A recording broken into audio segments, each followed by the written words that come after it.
In this video tutorial, I'm going to show you how to move files and folders within Google Drive.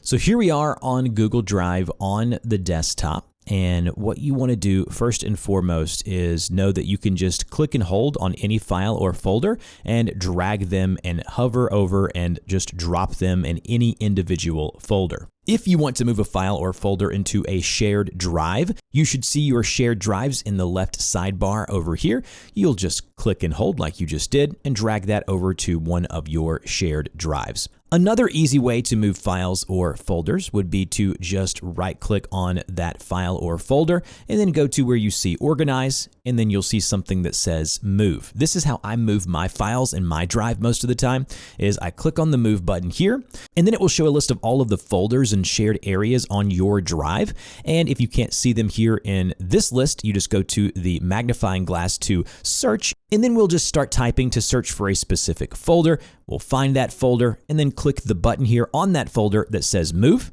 and you are good to go. If you moved it to the wrong area, you can hit Command or Control Z on your keyboard, and that will undo that action. The next thing that I want to show you is you can actually do multiple files or folders at once. If I wanted to, I could go ahead and select one file here and then hold down the Command or Control key on your keyboard, and you can start selecting multiple files. The same thing goes for this. You can click and hold that to move multiple folders or files, or if we wanted to, we could just select them and right-click one of them, go to Organize, Move, and then that will move all of those selected files or folders to whatever area you choose right here.